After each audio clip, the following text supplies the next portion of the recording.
like squirt with water. Like that's what we. Yeah, you have to know, you have to figure out exactly how much you can water down before it doesn't taste like it anymore. But I also blame my parents too. I was like, you were stupid. You said we could throw parties in the basement, so we left our house. Like shit. My parents used to like smoke, and so they would have like cartons of cigarettes. Like they would have like a cupboard filled with cigarettes. And so, like, my friends would come over, and I tried cigarettes a couple times. I don't really particularly like them, but they would fucking, like, my friends would come over and grab a pack, and my parents would always blame my brother and me, and I'd be like, motherfucker, we're not the ones fucking smoking. And I'd be like, fuck it, you know, whatever, you can blame us. We take the ass whooping because, you know, there was codes back then.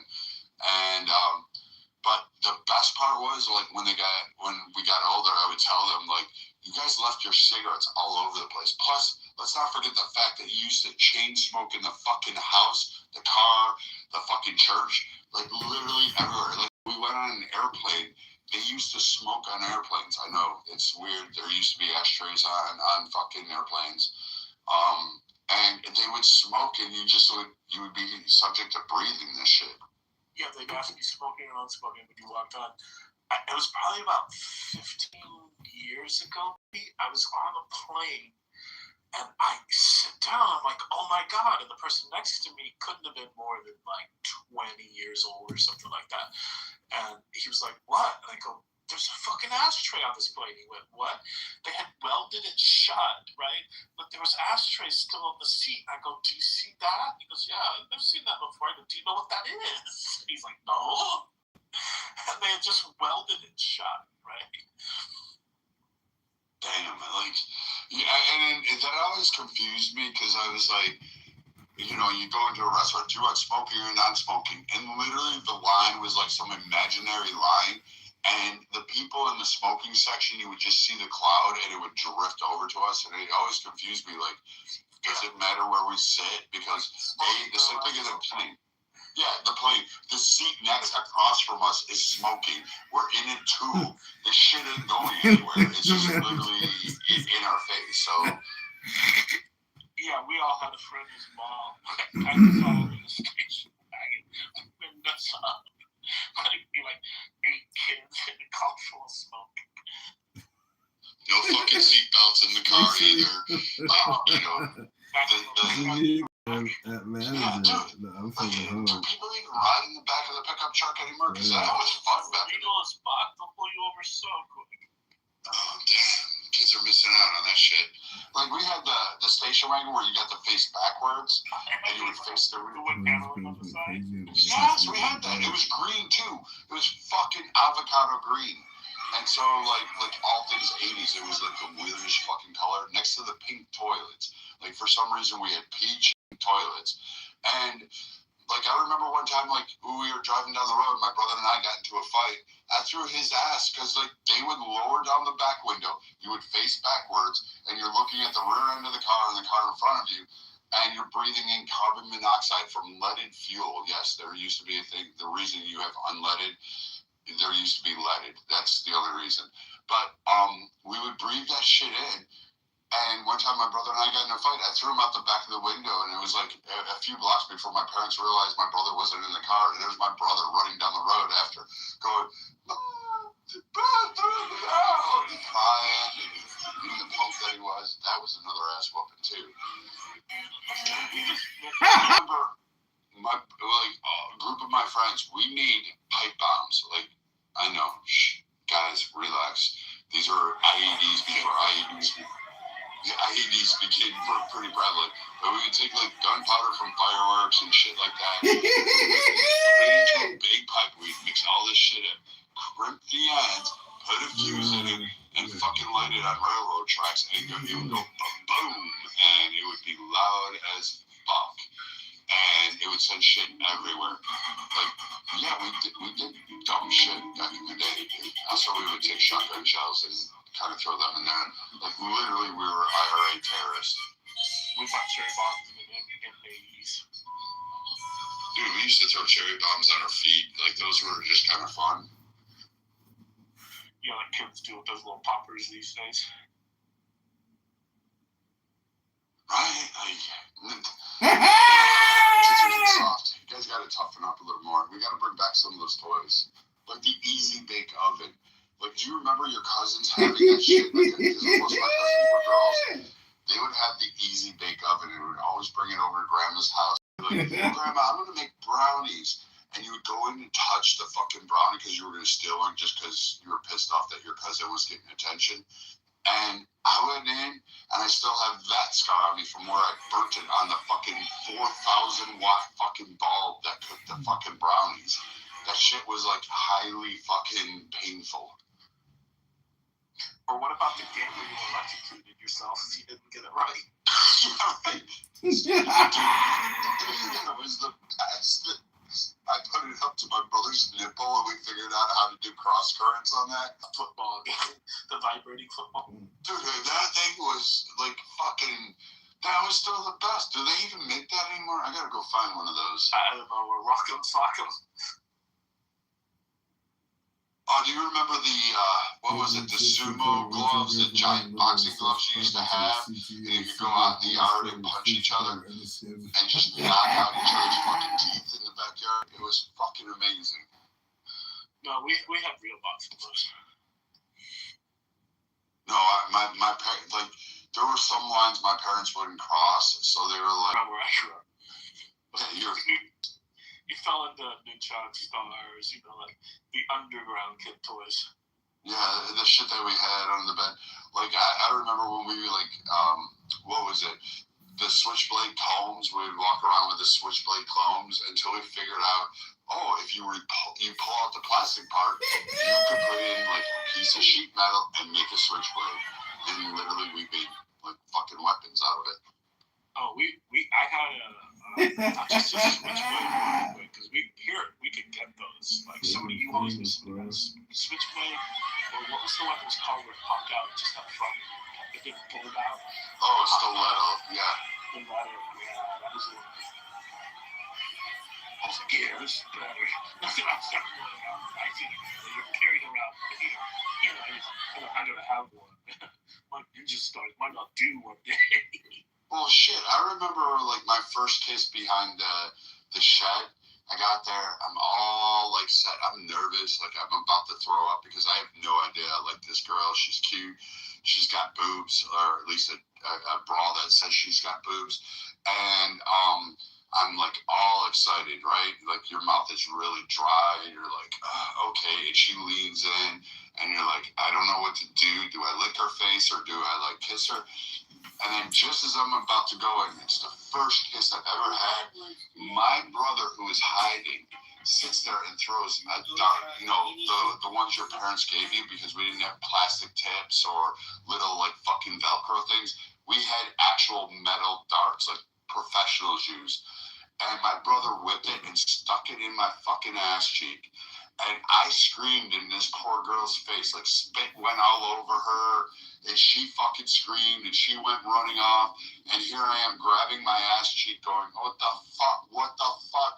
And I'm like, my brother's laughing on the ground so hard he's about to piss himself, and I'm like walking over him, like dragging holding my one ass cheek, trying to give him fucking haymakers with my left hand, and I'm like, motherfucker, I pop him one, give him a black eye, and he's still fucking laughing. He just like laughs no matter what I'm fucking doing to him. He's laughing, and I'm like, you gotta pull it out. It hurts. And I'm like, Jesus Christ, my first kiss ruined by a fucking kid brother.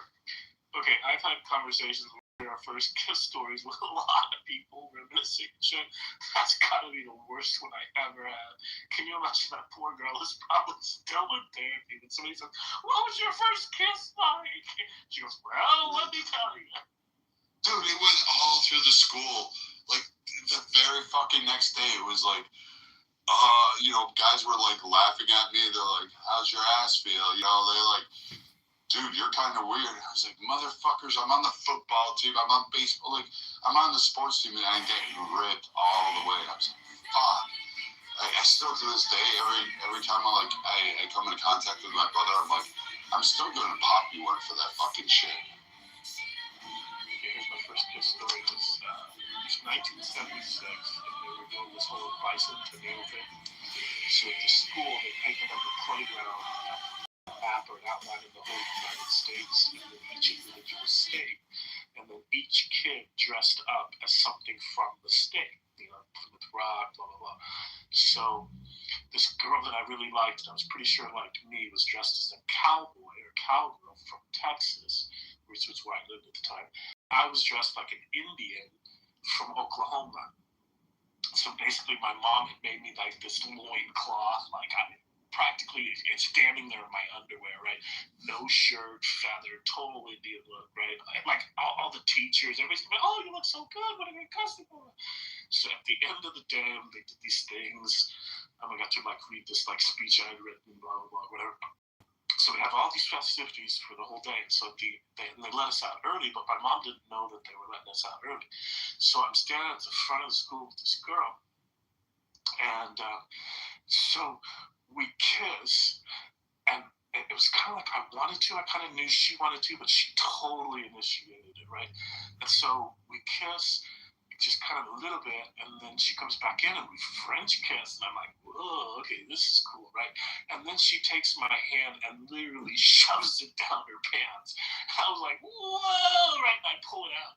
I'm pretty sure I kind of like freaked out a little bit. I was like, whoa, like I was not ready for that one, right?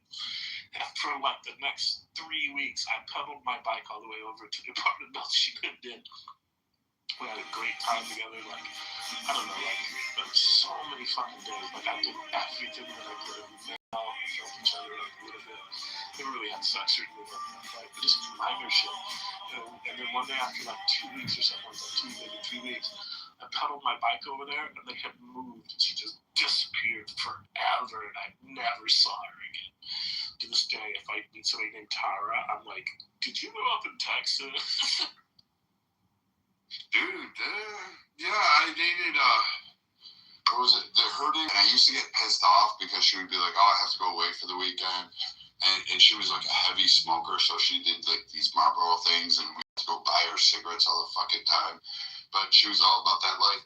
And I remember the first time I got to feel a boob, and I was like, oh my god, what do I do with this? And like I squeeze it, like she's like, ow, she starts screaming. She's like, why are you squeezing me so hard? And he goes, you're going to break it. And I was like, oh my god. And for like the longest time, I thought that like I would pop a boob, like I could pop it like a water balloon or like something like along those lines. I had the biggest fear about touching women after her experience, because I didn't know what to do. No one, like Dad said, gave me a little talk about the birds and the bees, but it was the Irish way. It wasn't really like, hey, this is how it goes. It was like, if she comes back with a kid, just know you're getting a job and you're going to have to raise and you're going to marry that woman. And I was like, oh, okay. And he didn't really explain a whole lot, but fuck. I could just make out through the heavy petting thing and all that stuff. And then she found a fucking senior. And then I was like forgotten about. I was like so pissed. Dude, that sucks, man. I didn't get the fatherly birds and bees. I learned from Penthouse Forum, so I had a pretty, I don't know, 10, 11, 12 years old. I had a very twisted sense of birds and bees. And two birds, one bee, right? Just like the stuff that I read at Penthouse Forum. How's that 10 or 12-year-old like shock and pulsing? What did you say? Yeah, my dad kind of gave me the Father of the Year speech where he's like, the dingling between your legs is going to get super hard, and if you put it inside a woman and you knock her up, she's going to get pregnant, and then you're going to have to raise that kid and you're going to have to marry it. So be careful about who you put that into.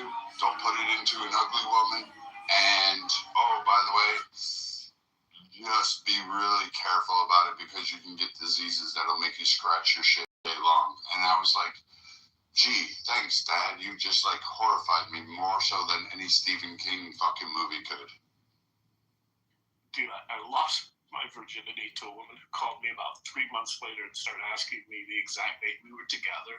Then tells me she's pregnant, and we like spent like the weekend together. It turns out, like she had a boyfriend or whatever, right? And I was like, okay, whatever, right? So she tells me if it's mine, she's gonna keep it. If it's him, she's gonna abort it, right? And then she just disappears, right? This is back before cell phones. Like, she called me like I didn't know how to get a hold of her. It was like my entire fucking after that. And of course, it was the time of AIDS, so you're already scared anyway, right? I was like deathly afraid of coming inside, right? So I was literally like blowjobs, anal, like anything but to ejaculate inside. Dude, what was it? My first time was that blonde girl. Oh yes, Renee. She was so great. It was the best 20 seconds of my entire life. Literally, I think like it was like a lot of kissing and a lot of fumbling, but then that 20 seconds passed and that was it. Like pretty much after that, I was like, oh yeah, this is great. Yeah, no, we're good. Shit, dude, I had a woman who like trained me. The first time we did it, every time I would try and come, she would like do something to interrupt it. So the first time we did it was like 20 minutes, 30 minutes, and then 10 minutes later we're doing it again. Like literally we screwed 4 or 5 times within about 8 hours. I think one time lasted about an hour. Like she was literally like grooming me to satisfy her, right? And I was like, okay, whatever. Yeah, no, I only had 2 women before I met my wife, and then I was with my wife. Like then it was like 19 times a day in every room of the house, or like on the beach, in palm trees, on mountaintops, like on boats, like shit cars. Like literally, we could be driving to the convenience store and it'd be like, "Hey, pull over real quick." And nowadays, I'm kind of like, man. Those were fun times.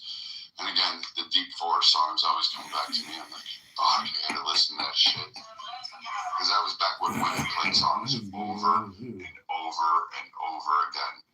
Like they connected on the CD. Like, I love track 5. And they just kept playing track 5 on repeat. Oh, God, I hated that, man. Yeah, I had one like that when I guess I was about 19. And just an insatiable, full-blown nymphomaniac anywhere, anytime. And I was absolutely in love. I would have married her. I actually met her because she got in a fight with her boyfriend, who was a friend of mine. He wasn't a very good friend, so I was like, okay, whatever. Like, you don't give a fuck about, some fucked up shit he did to me. Like, fucked up a surfboard, stole some shit from me. So I'm like, oh yeah, I'm gonna fuck this girl, right? Because she totally came on to me. I didn't come on to her at all. So we had this incredible fucking romance for like a month, and then she just ghosted me, just like disappeared. She lived like not far from me. I would stay away from her. She just would talk to me, would come to the door, just like wouldn't tell me anything, right? So I mean, it took me probably like 2 months to get over her, and only because I got on top of somebody else, basically. And so then I had forgotten about her, and literally almost a year to the day, she shows up at my house. I'm sitting in my room smoking some pot, and I look out the window, and her car pulls up right there, parks, just kind of sits there in front of my house, like she used to do, because that was our thing. Like she'd pull up, we'd go for a drive, fuck somewhere. She pulled. I was just like, holy shit, I know what's going on, but I'm gonna go out there. So go out there. She doesn't say a word, doesn't talk about why we broke up, doesn't talk about where she's been for 11 months, nothing. We just go, we fuck like rabbits, come back home, say nothing. I kind of brought it up about 2 weeks later, right? And she's like, look, I don't want to talk about it, just have a good time, just shut your mouth and enjoy it. And I was like, okay, yeah. So lasted for another 2 weeks, almost like a year to the day, fucking ghosted me again, disappears. 3rd year, same fucking exact thing. I end up at a party, and her friend, she's a beautiful brunette, right? Her friend was a beautiful drop-dead blonde. And we're at this party, and her friend was always a little bit flirtatious, just kind of flirtatious. I wasn't anything serious. And I was not going to fuck around with Kelly. Like, I was absolutely committed. I would have married her, faithful as fuck, right? If I could have been, right? And so we're at this party, and all of a sudden, her blonde friend pulls me in this room. She goes, look, man, be cool. Like, you're a cool dude. Like just be cool, and I'll fuck you. And I was like, I didn't know whether it was a test. I didn't know what the fuck was going on. So I was like, clear, like, look, man, you're really attractive, and I appreciate the offer, but like, I love Kelly, and I want to be with her. She goes, no, you don't understand. Just be cool. Like, you can't be with Kelly. Like, you don't get it. And I was like, wait, maybe I'm going to get an actual answer to what the fuck is going on here, right? And she goes, the reason and what's going on is she dates, and it was the keyboardist from REO Speedwagon, Kevin Cronin, I think his name is. And so she would date me while we were on tour, and then when he comes back from tour, she'd break up with me to go back to him, right? And so her friend tells me this, and I'm like, oh, like, okay. And so she was telling me this because he was showing up to the party, he came home early, right? She didn't expect him to be there. So her friend's just trying to get me to not, like, cause a scene, not act like, you know, like I'm her boyfriend or whatever. So I go back out into the room, and he's shown up. He's kissed her. They're kind of hugging and just all lovey-dovey right there in the kitchen where all the alcohol is. And I walk over, and there's a bunch of bottles of shit. I just pour myself a shot, and she's kind of looking at me all nervous, like, oh, what's he going to do? Is he going to flip out? Like, she doesn't know what to expect. So I pour a shot, down the shot, pour myself another shot. I down that, and I just kind of nod to her, like, hey, right? And I give her this look, and she's all, like, worried or whatever. And I just turned, left the party. Never said nothing to her ever again. Actually, never. I saw her a couple of times after that. Then her family moved, and I knocked on the door one day, and her friend and her brother told me that a friend that we had both known, they got married. Not the friend that she was with when I took her away from him. They ended up getting married, had a kid, blah blah blah. Right? And so I was like, I don't know, maybe I dodged a bullet. But it was like that. She broke my heart 3 fucking years in a row.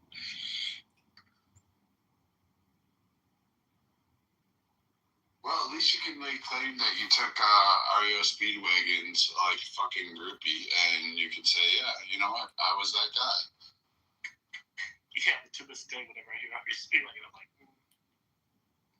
I mean, I would be kind of that way. I mean, I don't know. I dated, after Elizabeth, I dated an actress.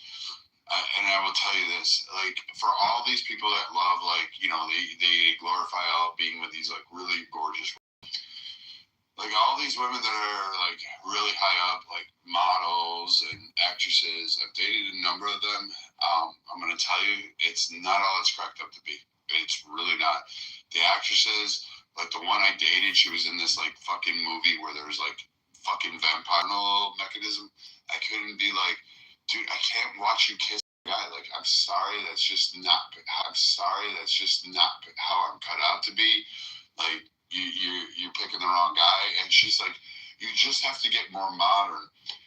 Later on, a number of years later, how do I give it, about 2 years ago, she reaches out to me and she's like, I miss you so much. You've been I constantly fantasize about you. I constantly think about you. And I'm like, I'm sorry, I can't be with you. I'm really not wanting to be with you. I don't want to, I just don't want to continue on this way. And she's like, I promise you, blah, blah, blah, this. Turns out that she ended up hooking up with the guy. She did the whole, vampire fucking movie or whatever that shit was. And he ended up chasing a younger girl and moving on to other deals and started fucking all those, and then turned around. I'm sorry, dude. It's just done. We don't have anything in common. I'm a one and done kind of guy. And yeah, that's my claim to fame. I got to bang an actress in a fucking vampire movie. You know, I mean, I've dated beautiful women. I've dated actresses, model types, a few here and there, and I've dated women who were average. I've dated a few women that you would probably consider ugly. But I always say to people, because they always, when they find out what I do, they always ask questions and stuff. I say, generally speaking, as a rule of thumb, you don't want to date a woman who lies for a living. I mean, she's living a lie. That's her job as an actress. But at the same time, the ones that I've been with, and I've been in every weird configuration, like I had a girlfriend who allowed me to do whatever I wanted to do, within certain rules. I couldn't go down on her, and I couldn't go back for seconds. But if I wanted to screw another woman, she'd be like, okay, whatever, right? But as long as I lived up to her rules, it was cool with that. I've been in relationships where she kind of was open and I wasn't. I've been in relationships where we were both kind of open. I've tried a bunch of different configurations, and they always seem to be kind of temporary things. If I love someone and I see a long-term relationship with them, I'm not going down any of those roads. But what I find with most actresses, and I hate generalizing, for the most part, but most actresses have a sliding scale of morality, if you will, in the sense of if sleeping with someone is going to help them to get where they need to get to in that power dating, not necessarily I'm going to suck your dick to get the role, but if I can date a director who's going to become something, they're willing to make that jump. And that's not to say that there aren't actresses. Whenever you do casting, if you cast 500 women, 2 of them will offer to have sex for the role, minimum, right? It's par for the course. The Me Too movement and everything, totally legit. Harvey Weinstein took advantage of all that stuff, and I'm not trying to say that, but there's a dual side to that coin that absolutely exists if you've ever been around. Now, I've never taken advantage of that, but it is there and it does exist. And I fell in love with an actress, but she wasn't serious about the relationship. But it was still one of the best sexual relationships I've ever had. I mean, we would fuck for like 8 hours at a time. Once we did on ecstasy, I literally couldn't wear underwear or pants or anything for almost like a day. It was literally raw. And it was an incredible relationship, but I knew that it was temporary from the get. So I got to this point where it's like, evaluate early on. Is this a long term? Is this a short term? And that doesn't work for everyone, but generally speaking, the more beautiful, like if you've ever seen the Crazy Hot Scale video, and for those in the audience, if you've never seen the Crazy Hot Scale video, watch that, watch the male version, and then watch the female version. The female version is funny as fuck, you'll laugh your ass off. But there's some truth to it. The hotter they are, the more problems you're going to have. The more guys are going to hit on them, the more jealousy you're going to have to deal with. And I love beautiful women, but I have been happier with women who are more plain of Holy shit. except for when the woman who is beautiful knows the pitfalls of that and knows how to navigate around it. If she takes care to not make you feel jealous, if she takes care to explain to you and is open to you, and does the things that allow you to feel comfortable and reinforces that she loves you and whoever she's meeting with, it's a job-oriented thing, it's not social, blah, blah. Like, if they go out of their way, then you know that they love you, right? And then I think it can work, but generally speaking, almost all of the guys I've ever seen that wanted to date actresses, strippers, models, porn stars, because I'm here in the Valley, they never work out, right? It's just, if you're in the industry, your relationship suffers, and it's not a male. It goes both ways, right? It's the same if it's an actor dating a woman who's not within the industry. It's just not a good mix. Well, it's like women who think they want a guy like me. Like, I'm like, okay, yeah, sure, you may want one of those rough and tumble guys, but yeah, it sounds great if we're, hey, I'm going to go off into the wilderness with him. I'm going to go on a big game hunt. I'm going to go, I'm going to go to Africa and climb a mountain. Like, it all sounds glamorous, romantic. You've got all the novels in Hollywood to give you those spins. But like, when it comes down to like the day-to-day, like, I hate to tell you this, you're beautiful and all this stuff, but here's a hand trowel and go dig yourself a cat hole and go shit in the woods. Like, you're gonna go do that stuff. You're not gonna smell nice. You're not gonna put on like 40 pounds of makeup and have perfume and have this perfectly ironed freaking shirt and khaki pants, and you're gonna be like all like, whole, like, I don't know, Audrey Hepburn kind of look to you. It's just, it doesn't work in real life. You're going to be sweaty, dirty, grimy, and, and I'm going to tell you, hey, we're still carrying on. And, it's just, I don't know. But I feel you there. But Bud, it was great talking to you.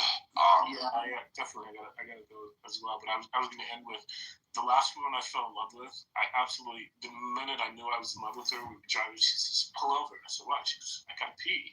And she literally just side of the road, squats, pisses, gets back in the car, doesn't say a word. We were driving away. I'm like, cool. This is the one. It was the one for the time. Definitely, yeah.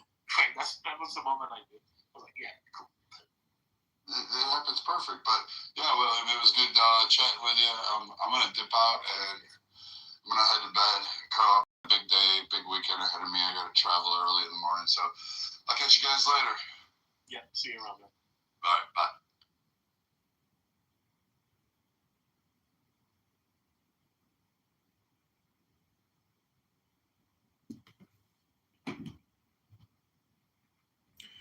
Wow. Another exciting episode of Brad's life and amazing things that he has done. I wonder if he'll ever meet the girl of his dreams to jump into a pond to meet an alligator to take a selfie, to climb up a mountain, to catch a bald eagle by its feet and fly across a valley and crash into a brown bear, and then to eat salmon. Viking, warrior, America's Rambo, America's Clubhouse Rambo. I am the law. I am the law. Sylvester Stallone, Rambo, a.k.a. Viking. Don't push it, I'll give you a war you won't believe. They drew first blood, not a war. You gotta become war. Murdoch, I'm coming to get you. Mission accomplished. For our country to love us as much as we love it. That's what I want. Live for nothing. Or die for something. Don't push it, I'll give you a war you won't believe. They drew first blood, not me. I have a war. They drew first blood, not me.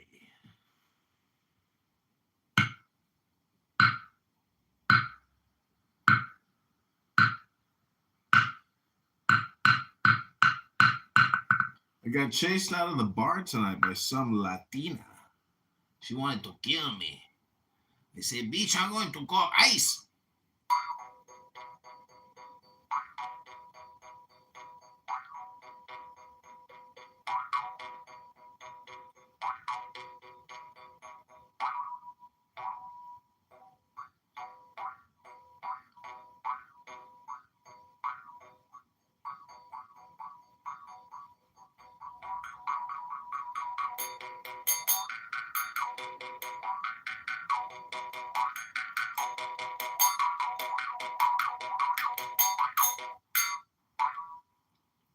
Hello?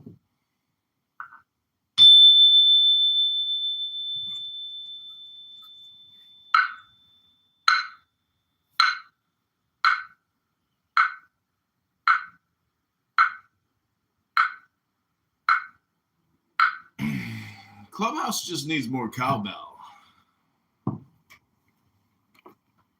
Clubhouse just needs more cowbell. Say it with me. Clubhouse just needs more cowbell.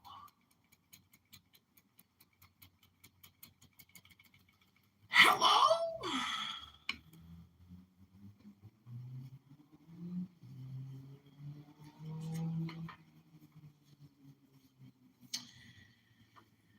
The fool, folly, thoughtlessness, extravagance, lack of discipline, inconsideration, delirium, frenzy, unrestrained excess, carelessness in promises, insecurity, beginning adventure, new start, precipice of life. Break her heart. No, she was on stage shaking that ass. So I opened up my YouTube and created a 15-second clip. And then she came up to me afterwards and she's like, delete that. And she's like, where is it? I said, it's on YouTube. And she said, delete it right now. I said, okay, I'll delete it for you. And then she started screaming at me. And I was like, well, I was going to delete it for you. And then she went nuts. And I got up and I stormed out of the bar real quick because I was like, I could tell this is going to escalate. So I booked it quick. I turned the corner and the police were there. And she was like, oh, shit. I'm turning around. And now she's got, many thousands of views on YouTube. So that's the exciting part.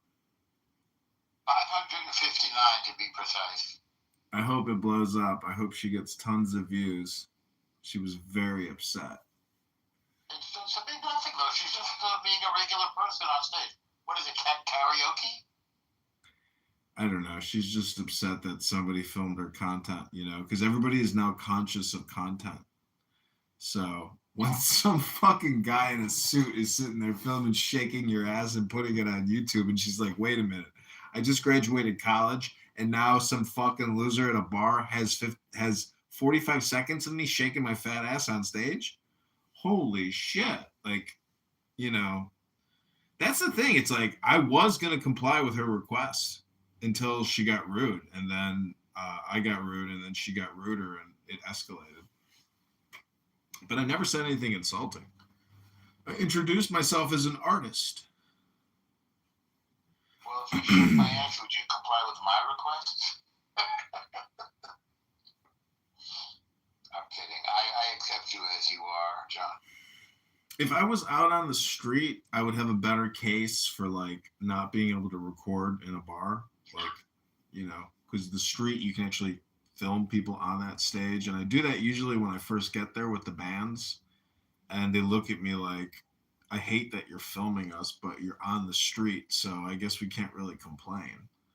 So I can understand a girl with a fat ass getting upset that some guy in a bar filmed her shaking her fat ass. It's like, yeah, okay. I can understand that. But I knew that it was like a clubhouse room. I just wanted to get away, an Irish goodbye as quick as possible from the situation. So I dramatically rose from my chair, slammed my drink on the table, and just quickly double timed it out of that place and booked it. And then they chased me. Her and her crew chased me down the street. And then I turned that corner and boom. We should film that. She was screaming at me. Oh my God. We should film that. I just wanted to get away as quick as possible, because this one was violent.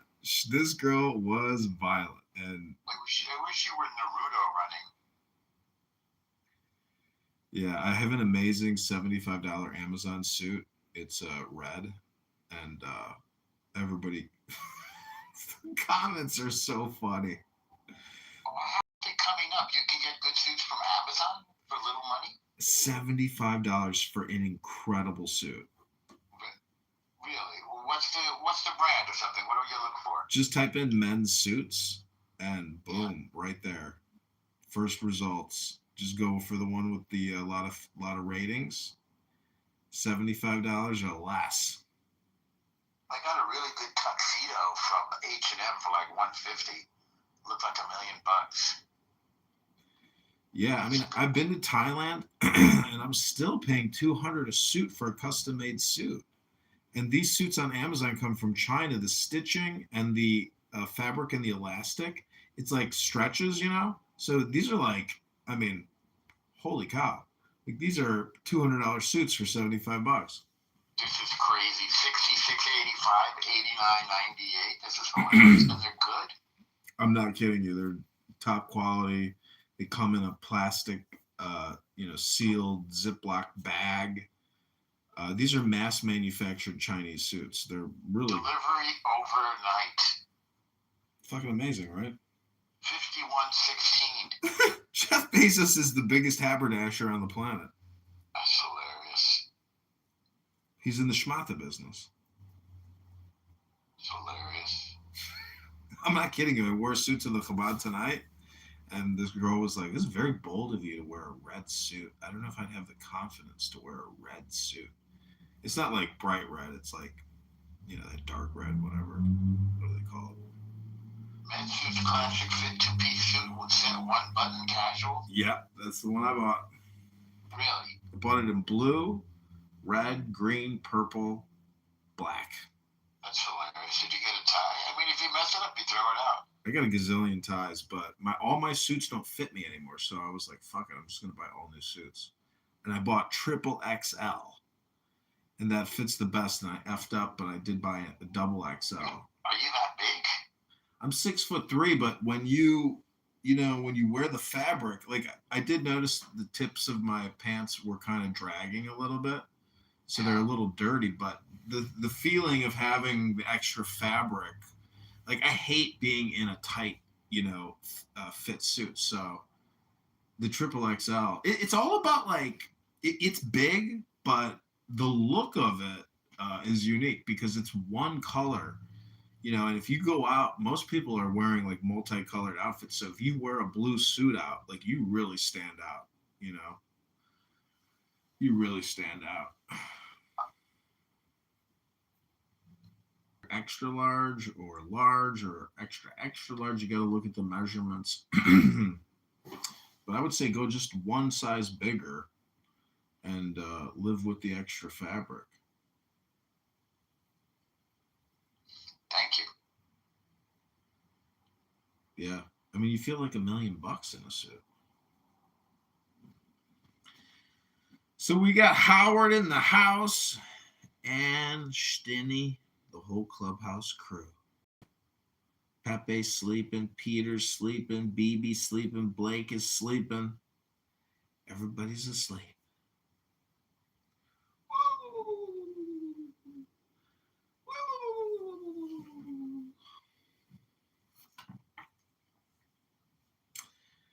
The magician.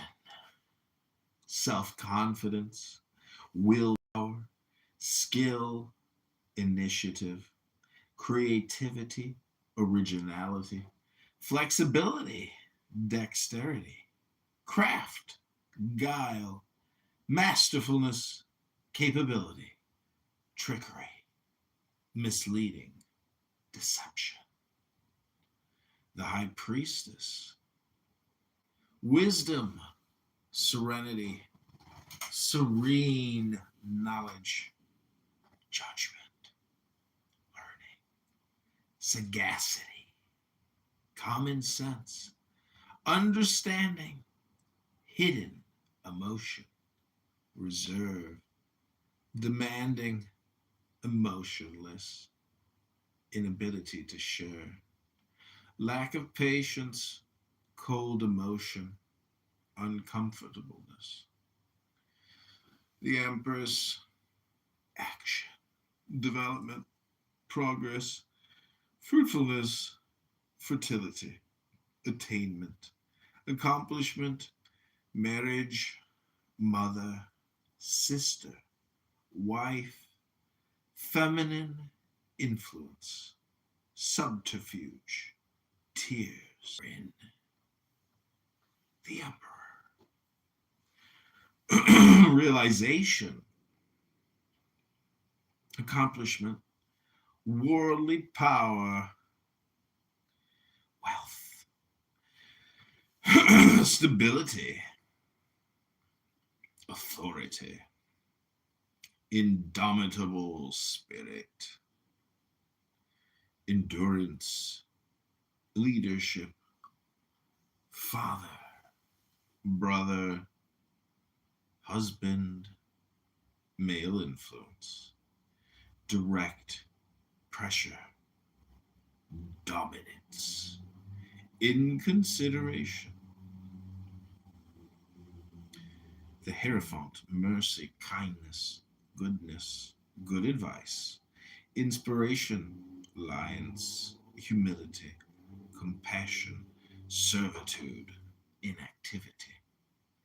Overly reserved, afraid, timid, captivity, lack of conviction, afraid to face facts, unrealistic.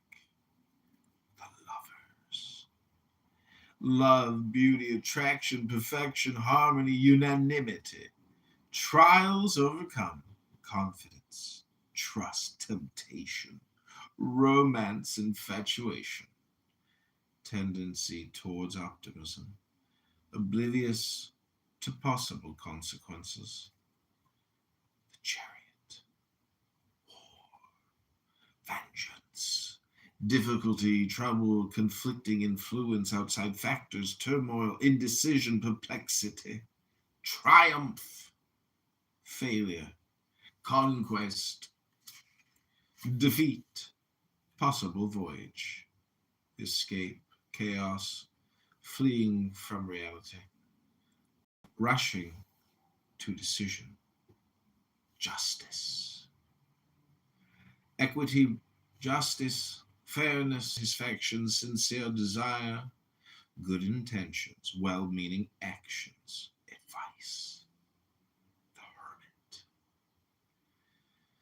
prudence, withdrawal, circumspection, caution, solicitude, loner, insensitive, expressionless, misleading, misguiding, regression, recession, failure to face facts, tendency to withhold emotion, fearful of discovery, the wheel of fortune, destiny, fortune, luck, felicity, inevitability, approaching a change, good or bad, depending upon the other nearby cards, fate, luck, godsend, destiny, culmination, conclusion, result, approaching an end to a problem or resolving of a question, strength, courage, fortitude, energy, determination, resolution, defiance, action, confidence, zeal, fervor, physical strength, mind over matter, conquest, accomplishment, attainment at considerable peril, the hanged man, sacrifice, surrender, abandonment, renunciation, transition, suspension, abeyance, indecision, lack of progress, readjustment, outside factors having strong influences.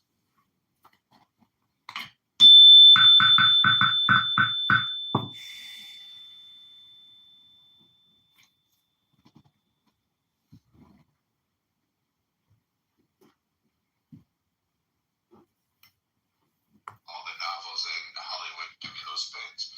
But like when it comes down to like the day to day, like When it comes down to the day to day, if you can't get out into the forest with me to hunt squirrels, to build a fire, to dig a log cabin, well, then you're useless. And I have no need for you in the world of the wilderness and the Viking known as Brad. A beautiful actress just doesn't do it for me because she's too busy making movies while I'm trying to dig a slit trench to take a shit in the forest with a little hoe axe, one of those little gardening tools. I hear you, man. I hear you, man. So Tulsi Gabbard has been terminated. I wrote on Instagram, ding dong, the witch is dead, the daddle, and everybody liked it. Thousands of people were happy that Tulsi Gabbard has been canned. And she claims that she's leaving because her husband has a rare form of bone cancer. Sorry, everybody, I gotta retire. My beautiful husband, who has filmed all my videos for all these years, has a rare form of bone cancer. He was with me during my deployment to this. He was with me during my deployment to that. And now it's time for me to take care of him in his time of need. It has nothing to do with the CIA raiding my office and taking a bunch of MKUltra content and other kinds of amazing pieces of content that I was probably, copying, duplicating, disseminating, or deleting. I don't think it was the deleting part, but I think it was more of the what's she gonna do with it part? What's she doing with all that content that she's in control of? She became too much of a liability for Donald John Trump. Get rid of her. Fire her. You're fired. Put your stuff in a box. You got 30 minutes. Get the fuck out of the office. You're done. Go to Hawaii and take care of your husband with the rare bone cancer. Sincerely, your president, Donald John Trump. Your services are no longer needed. Put your shit in a box. You got 30 minutes, and you gotta get the fuck out. And if you take anything with you, the CIA or the FBI will come to your front door to remove it from your personage. Sincerely, your president, Donald John Trump.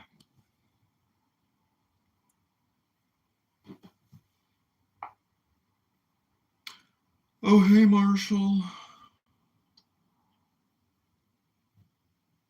Marshall, what do you think about the Tulsi Gabbard resignation? Are you upset?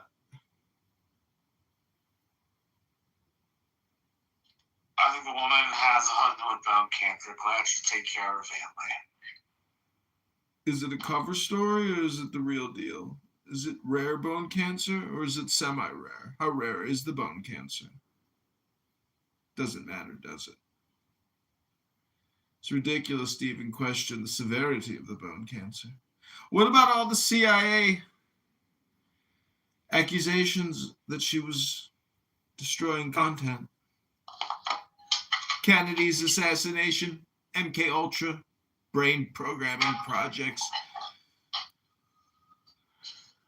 One of America's finest heroes who endorsed Joe Biden on day one and said, we have to unify around Joe Biden. She led the march. First girl on campus. We've got to do it.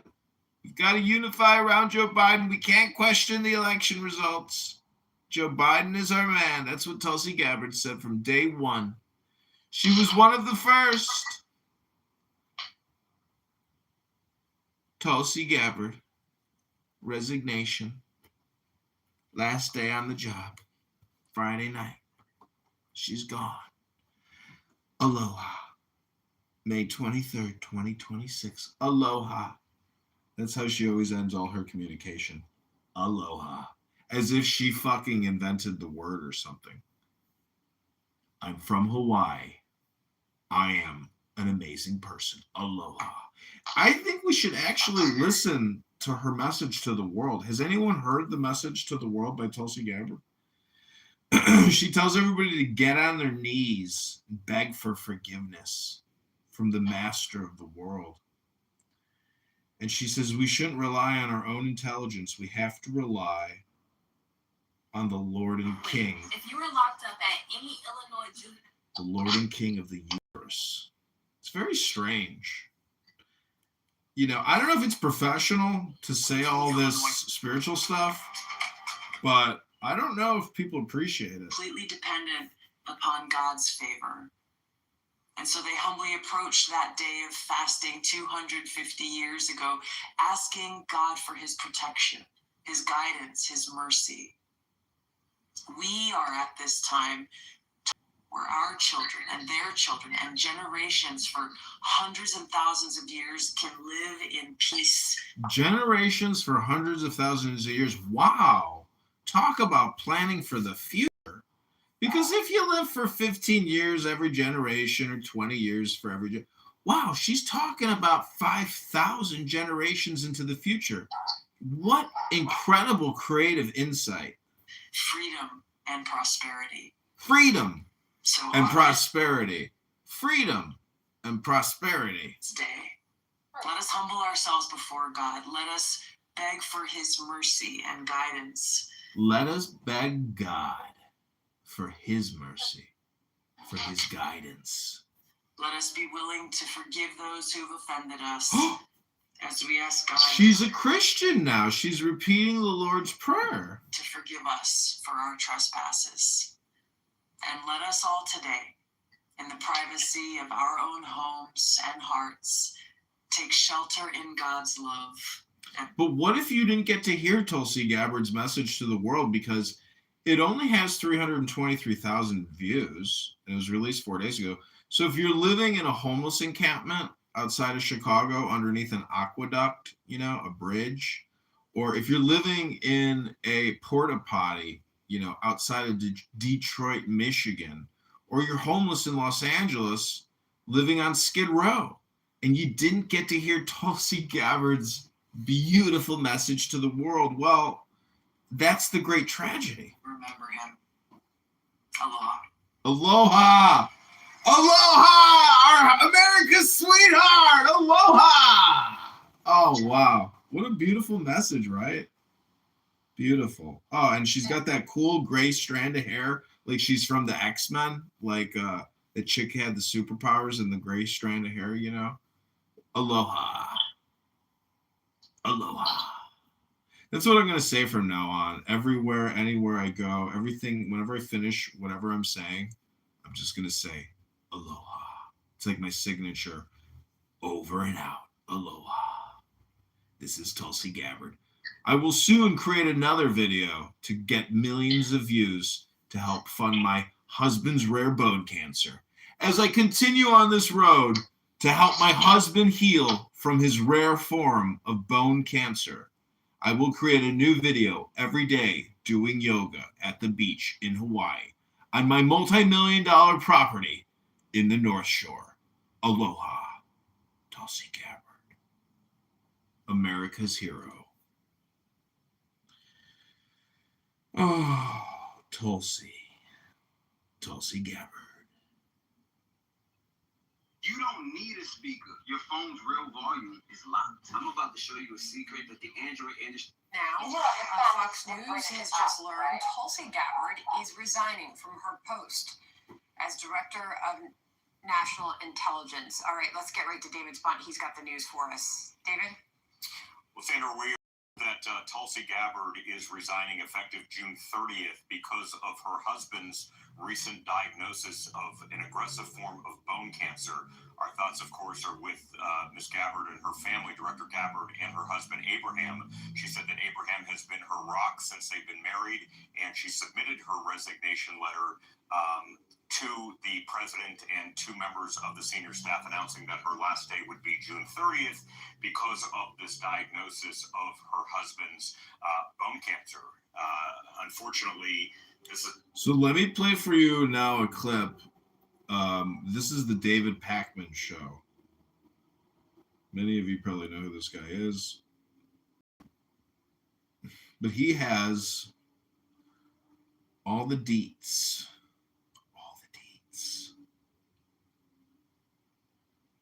He does a lot of editing and like video storage.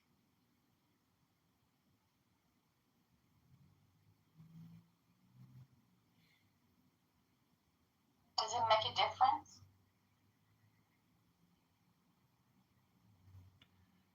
I mean, does it make a difference? It's a British app, not American.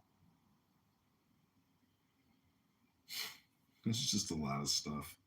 She's just been creating videos for so long, and it's just amazing that she resigned. And there's all this like Anna Polina or whatever. She put out all this stuff about like how the CIA raided her office because of the MK Ultra and Kennedy assassination content. It's like, what? Now she's just resigning, but she doesn't mention it. Aloha. My husband's got rare bone cancer. Forget everything he's heard in the media about the fucking CIA raiding my office. Aloha. Aloha. Bye, everybody.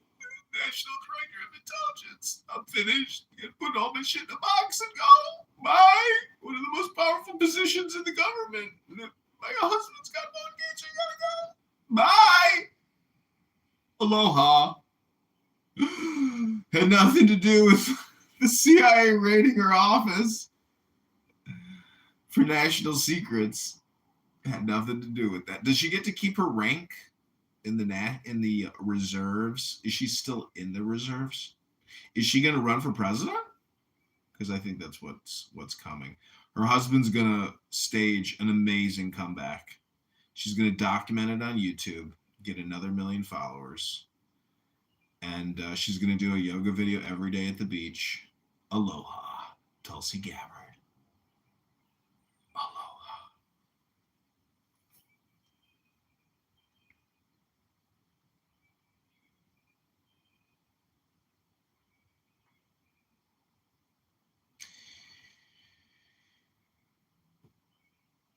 Aloha.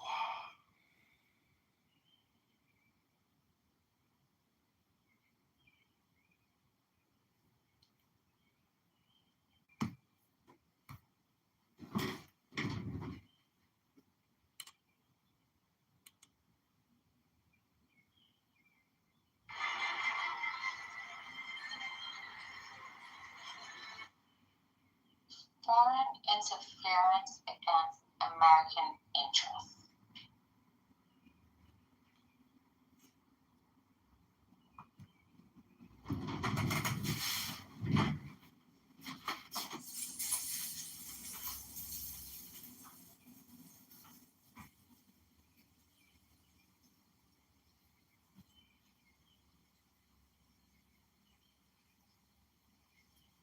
What is the American interest these days anyway?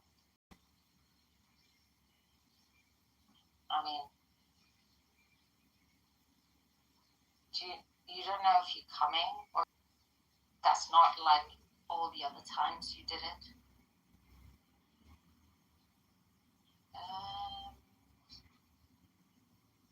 What is American interest these days? What is the entire world's interest these days? I mean, we all used to. There was a time where there was a group of people, of us, and majority was on our side, and it was not disputable that something was right or something was wrong. And it's like every single fucking person exactly knows what's right and wrong. It's not like it's something, you know, you can just have a choice or choose. That's never gonna happen. But how did we get here? And why did we get here?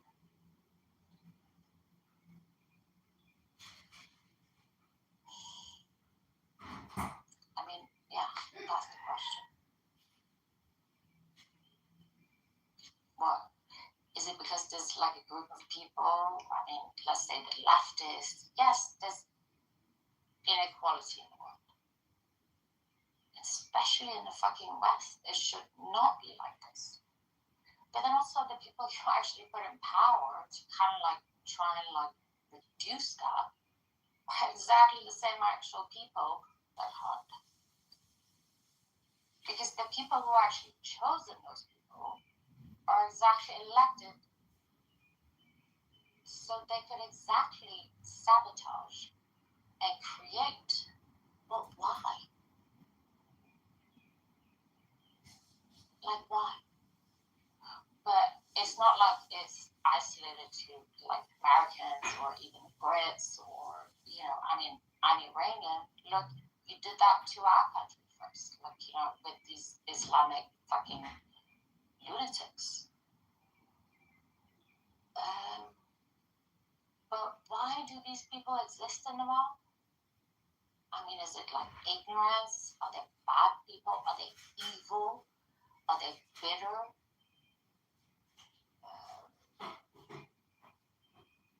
It's like, you know,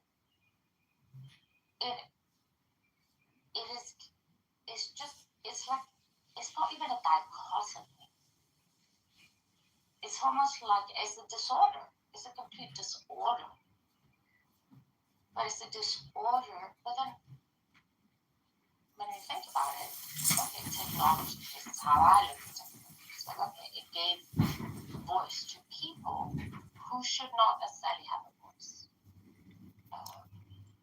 Why should they not have a voice?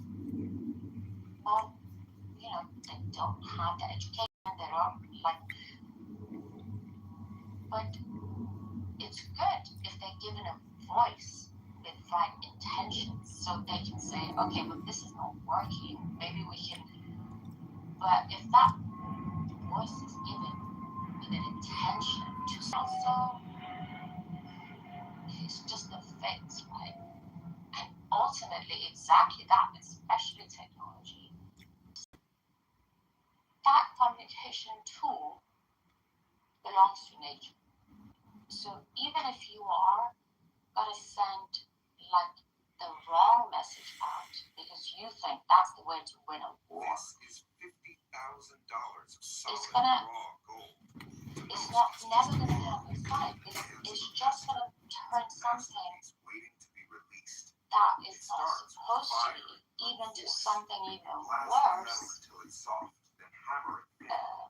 This heavy So, block you is know, being like that reborn sort of as a perfect anxiety about like AI and technology sort of not being on. It's part of nature. Chisel intricate floral patterns directly Exactly into the that surface. is gonna No undo eventually, button. I don't know if One it's gonna slip be of my the wrist lifetime and or all of the whenever work it's is scrapped. But Next, we need it's gonna gold cancel threads, thinner than a whatever human hair, is into a utilizing it delicate in the lace wrong and way. filigree. This Gonna is the take it ancient that secret far of royalty. Every that scroll is shaped by hand to create it a won't. texture that So the glows same from way that within. that thinks We that melt that down can do gold that to into the other hundreds side of tiny, perfect is spheres. pretty dumb These are and placed unaware one by one, that catching the light from every possible angle. Everything is fused with extreme heat.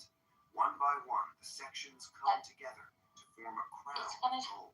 it's gonna have The exactly pedestal the is opposite forged with the effect. same obsession, But engraved and layered with golden petals. It's a the thing dance is, of you kind of fire like and think alignment about it until the structure and is you start finally thinking, okay, what's going on in finishing America? What's touch. going on in Blood Muslim? red What's going on rubies, like emeralds, everywhere? and It's like how come sapphires. everybody's like We're turning building in against solid you gold. know, the best allies are now like The result, the imperial fruit they're bowl, like bad born fucking from fire, agents out shaped there. by hand, and finished in jewels. And it's It's a always gonna be treasure like fit for a this. museum. But the thing is, they might have also just started out thinking, you know, we want to Let me change. know in the comments. We want to change. It's not working, too much inequality. But then there'll be like even worse agents that's gonna even take advantage of this, and then it's kind of like, you know, it's just gonna somehow.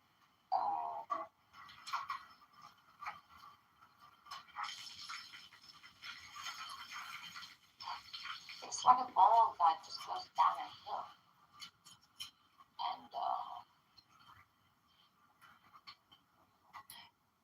but the thing is, at the end of the day, like, is any side gonna win by one side winning and the other one losing? Well, eventually, we are gonna go all that way. There will always only just be one side. But I don't think that was the intention, is like us as a humanity to somehow be gifted with this technology to have to go through this. And it makes a lot of sense for both parts. Because, you know, you might have, I mean, I'm following the whole California thing a lot at the moment. Because I'm thinking, okay, with that part of the world, you have these very, very wealthy people. And then, you know, you'll have like someone like sitting there and saying, oh, I can pay all the tax you want. No, it's not gonna, no. You just pay your fucking 20%. Because if you don't, you're gonna have the opposition, who are also gonna be savvy. And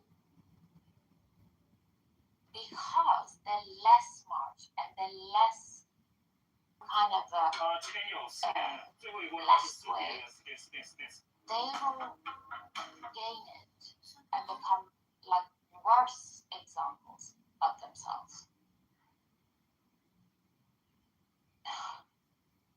So, you know, this is always more or less going to have to be the way as it has always been.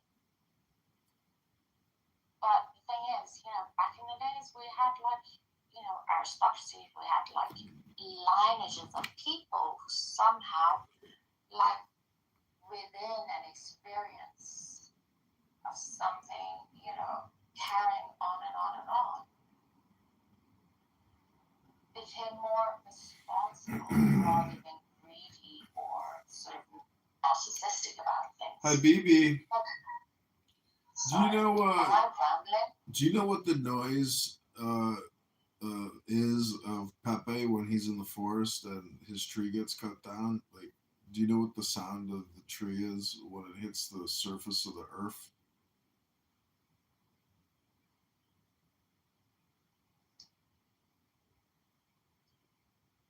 Well, I think we wouldn't be having this conversation if it didn't make us harm, right?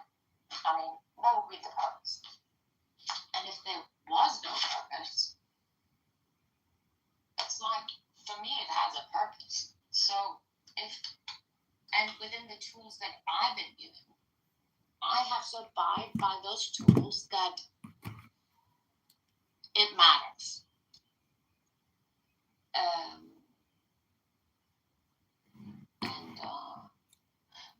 I mean, we're looking at the world. You know, there's a lot that's just, but this is a very reductive conversation because just like here, there, whatever. But Hello? it's just how it's always been. Hello? There's always been like a handful of people Uh-huh. who, by merit and by somehow proof of, merit, sort of experience, or whatever they have achieved in the past, we just continue to trust that because it worked, and then we build up upon it.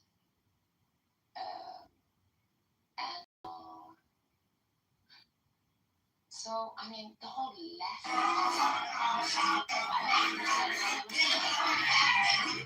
She comes from it's frustrating. It's like, why does the world have to be this way? She gets too savvy.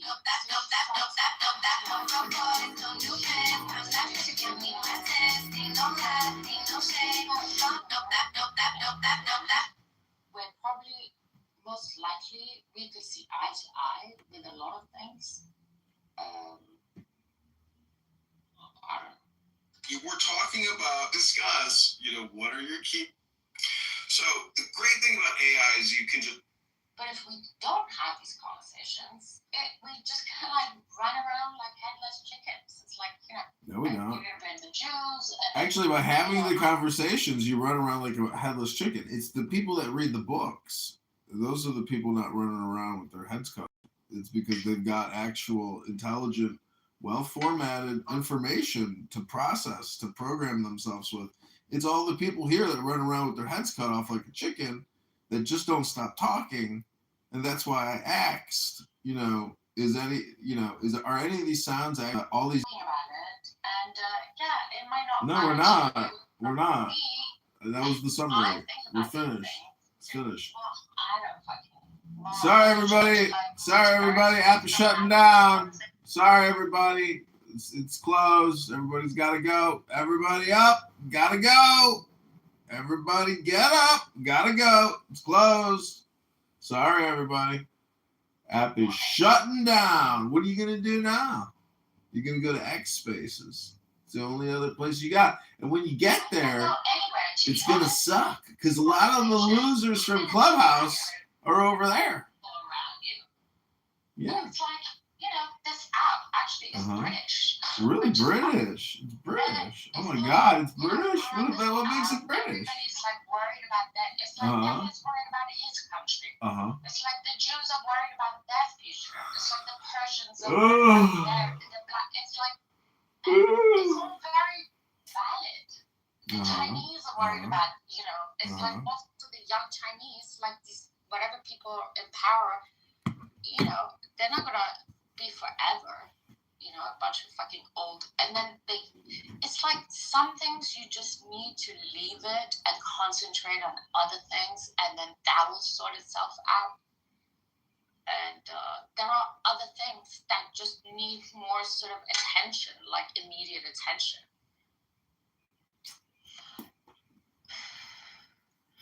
And, with the whole, imagine how the world just went from, fucking 0 to 100 with, all these. But the thing is, it's also not right for these kids to not be told that you cannot go through life and think you're going to succeed by being dishonest. Just because by volume,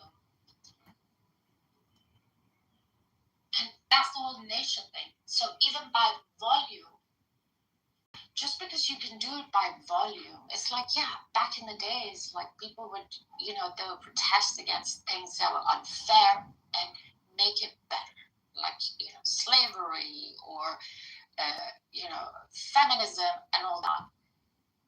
But they're sustainable because they were honest.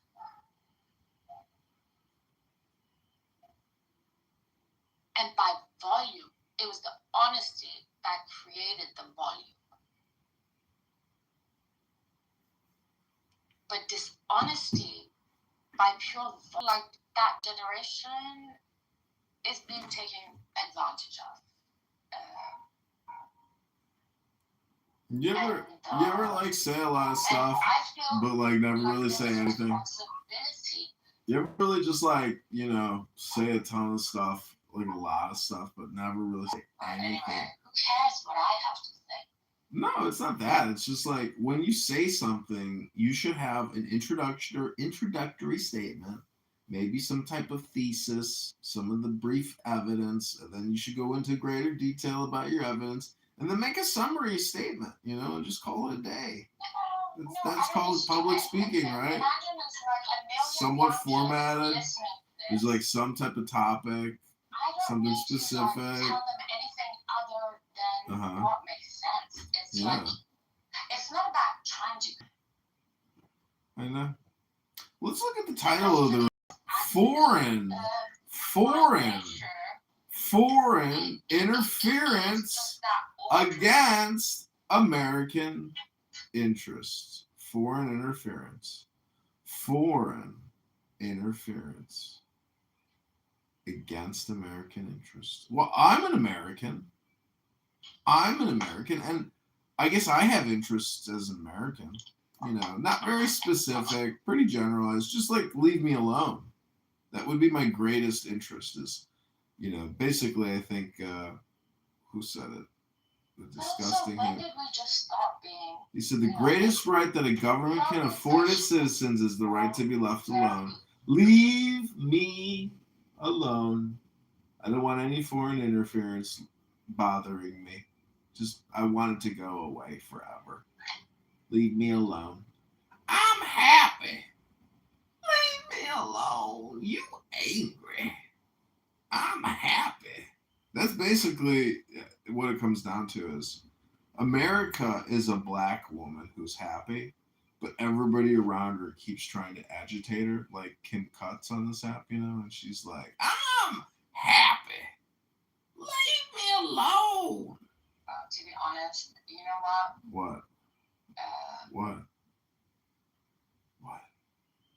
I think, like, the way I look at it, like, interference. It's like, interference with against. It's like, what would be against American interest? I mean, what could be more for the American interest than that, like, ultimate unity as a people? The thing is, it's like, it's just the way it is. You are just a bunch of people. And it's like, as Persians, right? 2,000-3,000 years of a bunch of different ethnicities together. And we're still fucking struggling. But the thing is,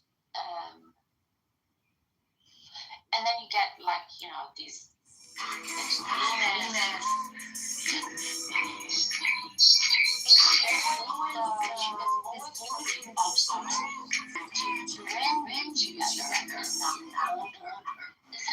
It's something you should celebrate, not pointing fingers. Yeah.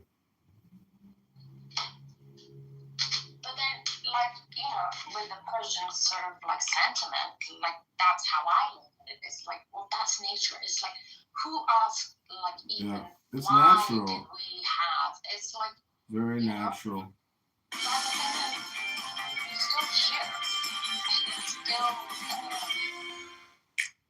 This right here, Domino's new slice sauce. It's the perfect pairing for your pizza. But if you dip it, you I can't argue with you. You. Look at you. You big man. Big man. I'm happy. Leave me alone.